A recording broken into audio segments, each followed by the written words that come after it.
और आज जो पढ़ने वाले हैं, आज बिल्कुल जो पढ़ेंगे वो पढ़ेंगे हम लोग ऊर्जा के स्रोत में से पढ़ेंगे। ऊर्जा के स्रोत जो है चैप्टर के नाम होगी ऊर्जा के स्रोत, और इस ऊर्जा के स्रोत से हम लोग आज पढ़ने वाले क्वेश्चन जो करेंगे सीधे एग्जाम के लिए इम्पोर्टेंट होगा। यानी जो 2026 में बैठ रहे हैं 2026 के लिए जो बैठ रहे एग्जाम में उनके लिए बहुत ही खास ये सेशन होने वाली है। और ये सेशन जो चल रहा है बहुत ही ज़्यादा इंपॉर्टेंट चल रहा है एग्जाम के पॉइंट से। जो भी एग्ज़ाम की जो तैयारी कर रहे हैं 2026 के लिए, 2026 में जो बैठ रहे हैं उनके लिए बहुत ही महत्वपूर्ण है। और ज़्यादा से ज़्यादा क्वेश्चन जो होगा एग्ज़ाम में यहाँ से सीधे प्रश्न पूछने की संभावना है हमेशा रहेंगी। इसलिए वीडियो को लाइक करें, शेयर करें, जो ज़्यादा शेयर करें अपने दोस्तों में, और चैनल पर नए हैं तो सब्सक्राइब ज़रूर करेंगे। और बहुत जल्दी 2027 के लिए भी हमारा बैच स्टार्ट होने वाला है। और किसी भी प्रतियोगिता परीक्षा की तैयारी करें तो आप इस चैनल के आपके लिए चैनल बहुत ही महत्वपूर्ण है। तो चलिए बिना किसी देरी को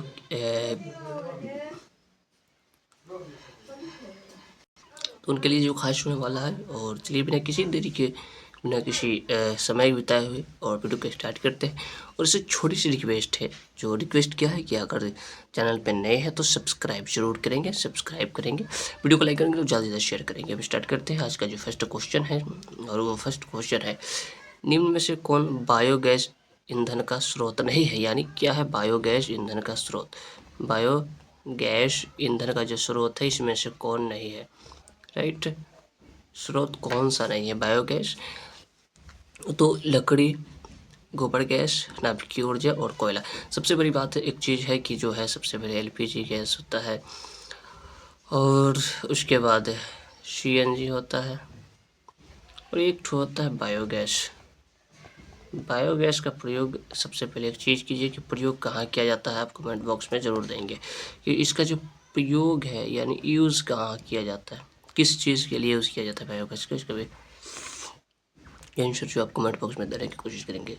तो ये जो करेक्ट आंसर होगा, इसका जो करेक्ट आंसर है इसको पहले क्लिक कर लेते हैं।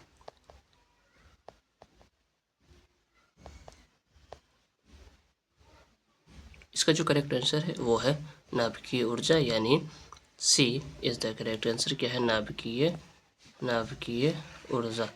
इसका जो करेक्ट आंसर है वो क्या है? नाभिकीय ऊर्जा। राइट है। अगला क्वेश्चन, दूसरा क्वेश्चन की तरफ। कुल मिलाकर 10 से 12 क्वेश्चन हम लोग 10 से 15 क्वेश्चन करने की कोशिश करेंगे जो एग्जाम के बहुत ही ज़्यादा इंपॉर्टेंट होने वाली है।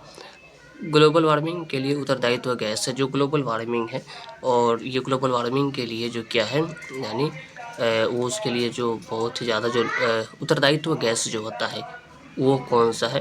ग्लोबल वार्मिंग के लिए जो उत्तरदायित्व गैस है वो गैस कौन सी है, और उसके किस गैस के कारण जो है ग्लोबल वार्मिंग में वृद्धि हो रही है।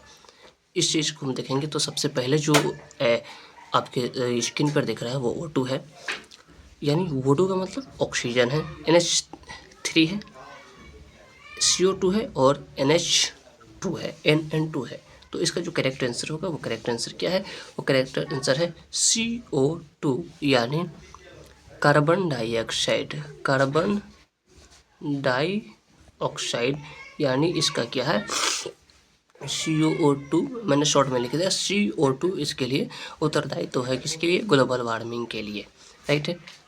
अगला क्वेश्चन, और अगले क्वेश्चन की तरफ बढ़ेंगे। अगला क्वेश्चन है, सूर्य तथा अन्य तारों की विशाल ऊर्जा का स्रोत है। यानी सूर्य और अन्य तारा के लिए, सूर्य और वो तारा के लिए क्या है? विशाल ऊर्जा जो है, ऊर्जा का स्रोत क्या है उनके लिए? कहाँ से ऊर्जा मिलता है? तो नाभिकीय संलयन से, नाभिकीय विखंडन से, दोनों से, इनमें से कोई नहीं। तो इसका जो आंसर होगा, इसका जो करेक्ट आंसर होगा वो करेक्ट आंसर है नाभिकीय संलयन, यानी ये ऐसा क्या है? नाभिकीय संलयन, नाभिकीय संलयन इसका आंसर है। राइट, यानी ए इज द करेक्ट आंसर। अगला क्वेश्चन,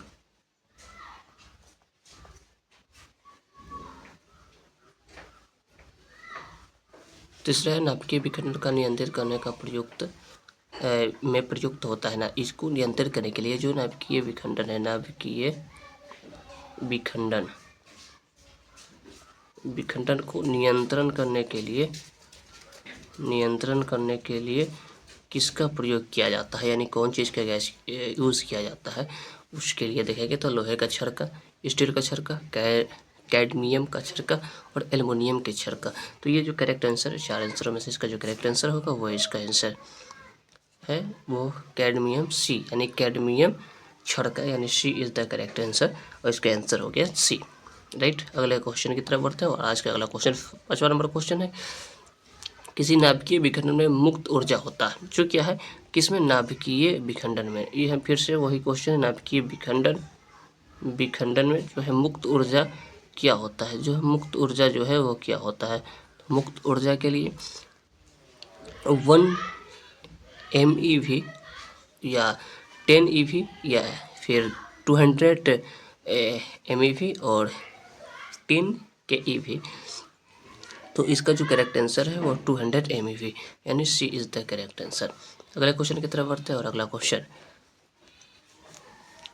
ऊर्जा का सबसे अधिक प्रत्यक्ष विशाल स्रोत है, सबसे अधिक, यानी कि इसका ऊर्जा का, एक मिनट, इसका यानी ये जो है ऊर्जा का अधिक जो है अधिक प्रत्यक्ष, यानी प्रत्यक्ष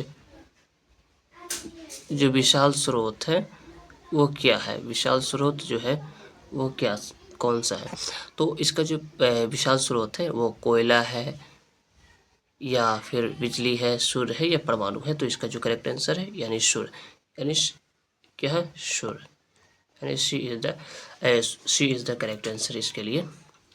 अगले क्वेश्चन की तरफ बढ़ेंगे और ये जो है 2026 में जो भी लोग 2026 में बैठे हैं उनके लिए इस तरह की क्वेश्चन जो बहुत ही ज़्यादा एग्जाम में पूछे जाते हैं। और एक शिकायत आप लोग से है, जो लाइक नहीं करते हैं, और लाइक करें, कमेंट भी करें, ताकि मुझे समझ में आए कि मैं जो पढ़ा रहा हूँ आपको समझ में आ रहा है कि नहीं। और आप एक चीज़ की भी कमेंट जरूर करें कि बताइए कि आप खुद से कितने क्वेश्चन अटेम्प्ट कर पा रहे हैं, और खुद से कितने क्वेश्चन कर पा रहे हैं, और कितने क्वेश्चन आपसे नहीं हो पा रहा है, जिसको पुनः अभी तैयारी करने की ज़रूरत है। साथ में कल से, यानी कल के डेट से, यानी सब्जेक्टिव को भी हम कराएंगे, जो मोस्ट इम्पॉर्टेंट सब्जेक्टिव होगा उसको भी हम लोग यहाँ पर कराएंगे। अगला है बॉक्सनुमा और कुकर में 2 से 3 घंटे अंदर ताप हो जाता है, यानी एक चीज़ है बॉक्सनुमा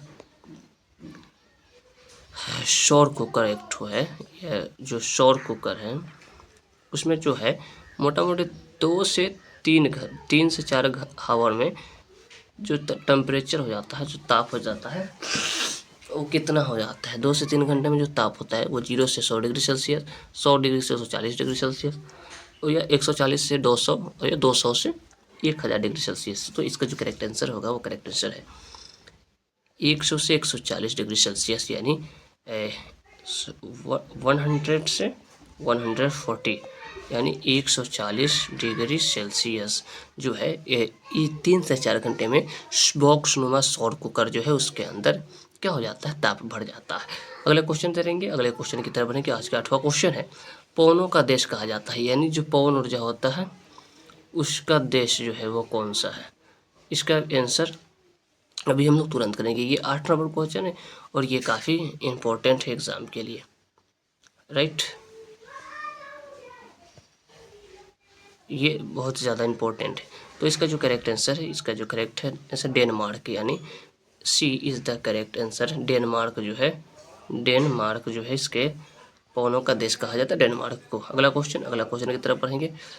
पवन विद्युत जनित्र पवन चाल कम से कम कितनी होनी चाहिए। जो पवन विद्युत जनित्र में है, जो पवन की चाल जो होता है वो कितनी है, इसमें क्या है, पवन की चाल कितनी होनी चाहिए, पवन की जो चाल है वो कितनी होनी चाहिए। तो इसका जो करेक्ट आंसर होगा वो करेक्ट आंसर है 15 किलोमीटर पर हावर, यानी 15 किलोमीटर प्रति घंटा की चाल होनी चाहिए, किसमें, पवन की चाल होनी चाहिए, किसके, विद्युत जनित्र में। अगले क्वेश्चन में जीवाश्म ईंधन का उदाहरण है। भाई जो भी लोग 2026 में एग्ज़ाम में बैठ रहे हैं उनकी सारी जो सिलेबस है वो सारी सिलेबस की तैयारी उन्होंने पूर्ण कर ली है, यानी अब जो बारी है MCQ करने की, यानी जो ऑब्जेक्टिव है उनको करने की। तो जो लोग अभी तक ऑब्जेक्टिव नहीं कर पाए हैं उनसे और लगभग में तैयारी तो क्योंकि एग्ज़ाम की अब दिन में नहीं बची, लगभग में सारी तैयारी ओके हो चुकी है। अब जो तैयारी बची हुई है उसके लिए आप में क्या कि इतनी कम समय में एमसीक्यू भी करना बहुत ही फ़ायदेमंद होता है जो एग्ज़ाम के लिए होता है। तो आप जो है एग्ज़ाम से पहले यानी एग्ज़ाम से पहले जो है आप इस वीडियो को ज़रूर देखेंगे, इस वीडियो को आप ज़रूर देखेंगे ताकि आप एग्ज़ाम में आपको कितना अटेम्प्ट करना है, कौन सी क्वेश्चन पूछने की संभावना है, कौन सी क्वेश्चन आ सकते हैं, वो सारी आपको यहाँ से क्लियर हो जाए और साथ में ये भी क्लियर है कि आपकी तैयारी कितनी है।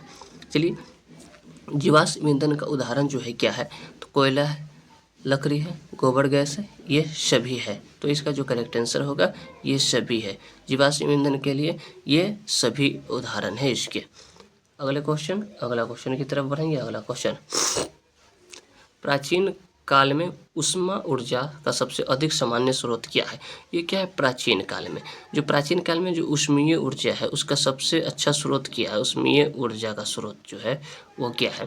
तो ऊष्मीय ऊर्जा का जो है घास है, लकड़ी है, पवन है, बहता जल है। तो इसका जो करेक्ट आंसर होगा, इसका करेक्ट आंसर है लकड़ी, यानी लकड़ी है। राइट। अगला क्वेश्चन है